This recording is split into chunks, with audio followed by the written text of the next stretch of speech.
कहानी शुरू करने से पहले अगर आपको दिल की गहराई तक छू लेने वाली क्लासिक हिंदी कहानी सुनना पसंद है तो आपके अपने चैनल वेडिक्टेड 09 को जरूर सब्सक्राइब करें। तो चलिए कहानी शुरू करते हैं। आज हम आपको सुनाने जा रहे हैं मुंशी प्रेमचंद जी की अमर रचना पूस की रात। पूस की रात थी, सर्दी अपने चरम पर थी।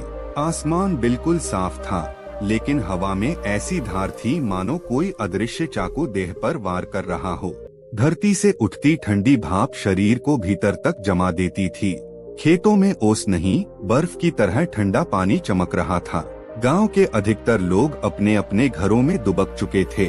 जिनके पास मोटी रजाइयां थीं, वे आग के पास बैठे गपशप कर रहे थे। जिनके पास कम था, वे भी किसी तरह शरीर समेटकर रात काटने की तैयारी में थे। लेकिन किसान हल्कू आज भी अपने खेत पर था। हल्कू के पास न मोटी रजाई थी, न ऊनी कपड़े। देह पर वही पुरानी फटी धोती और मैली चादर। दांत आपस में टकरा रहे थे, हाथ पैर सुन्न हो चुके थे। उसकी पत्नी मुन्नी घर पर थी। जाते समय उसने कहा था, इतनी ठंड है, आज खेत पर मत जाओ, जान चली जाएगी। हल्कू हंस पड़ा था, कड़वी मजबूर हंसी। अगर आज नहीं गया तो कल साहूकार आएगा। फसल तो छोड़ घर भी बिक जाएगा। हल्कू पर साहूकार का कर्ज था, कर्ज ऐसा कि चाहे जान दे दे खत्म न हो। पिछली फसल सूखे में जल गई थी।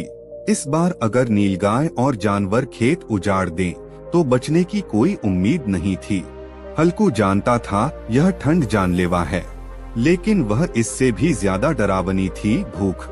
हल्कू ने खेत के एक कोने में थोड़ी सी पुआल और सूखी लकड़ियां इकट्ठी की। आग जलाई। आग जल तो गई, लेकिन इतनी कमजोर कि उससे ज्यादा धुआं निकल रहा था, गर्मी नहीं।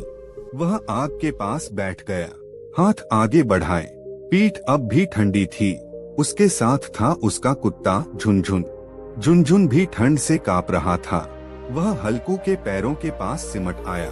हल्कू ने झुनझुन के सिर पर हाथ फेरा। बेचारा, तू भी मेरी ही तरह है, न खाने को भरपेट, न ओढ़ने को कपड़ा। झुनझुन ने मानो उसकी बात समझ ली हो हल्की सी आवाज निकाली। हल्कू को लगा इस दुनिया में अगर कोई उसका अपना है तो यही कुत्ता। रात गहराती गई, हवा और तेज हो गई। आग बुझने लगी, लकड़ी खत्म हो चुकी थी।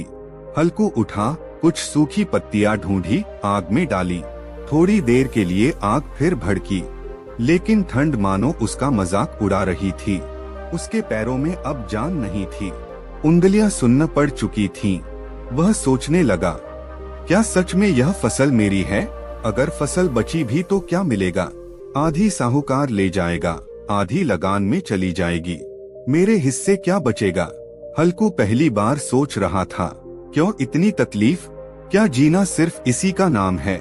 उसे याद आया जब वह छोटा था, तब भी बाप इसी तरह खेतों में रात काटता था। फिर बाप मर गया कर्ज छोड़कर, अब वही कर्ज उसकी गर्दन पर था। अचानक झुनझुन सतर्क हो गया, कान खड़े हो गए। हल्की गुर्राहट। हल्कू समझ गया, नीलगाय या जानवर खेत में घुस आए हैं। उसे उठना चाहिए था, डंडा उठाना चाहिए था, शोर मचाना चाहिए था, लेकिन उसके शरीर में ताकत नहीं थी और मन में अब डर भी नहीं था। हल्कू बुदबुदाया, खा लो, जो खाना है खा लो, वैसे भी ये फसल मेरी नहीं है। यह कहते हुए उसे अजीब सी शांति मिली। झुनझुन भौंकने लगा, दौड़ने की कोशिश की, लेकिन हल्कू ने उसे रोक लिया। मत जा, ठंड बहुत है। आग लगभग बुझ चुकी थी। हल्कू जमीन पर लेट गया। उसकी आंखें भारी हो गईं। उसे लगा अगर मर गया तो क्या होगा? कम से कम यह ठंड, यह डर, यह कर्ज सब खत्म हो जाएगा। वह नींद और बेहोशी के बीच झूलने लगा। सुबह जब सूरज निकला, हल्कू की आंख खुली। ठंड अब भी थी, लेकिन उतनी क्रूर नहीं। वह उठा, खेत की ओर देखा। नीलगायों ने खेत रौंद दिया था। फसल नष्ट हो चुकी थी, लेकिन हल्कू के चेहरे पर कोई दुख नहीं था। उसके होठों पर हल्की मुस्कान थी। अब चिंता ही क्या, जो होना था हो गया। झुनझुन उसके पास बैठा था। हल्कू ने उसके सिर पर हाथ फेरा। कम से कम आज रात तो चैन से सोए। पूस की रात सिर्फ ठंड की कहानी नहीं है, यह उस व्यवस्था की कहानी है जहां किसान मेहनत करता है लेकिन फल नहीं पाता, जहां कर्ज पीढ़ियों तक पीछा नहीं छोड़ता, जहां भूख ठंड से ज्यादा खतरनाक होती है और जहां इंसान धीरे धीरे हार मान लेता है। हल्कू मरता नहीं लेकिन अंदर से टूट जाता है।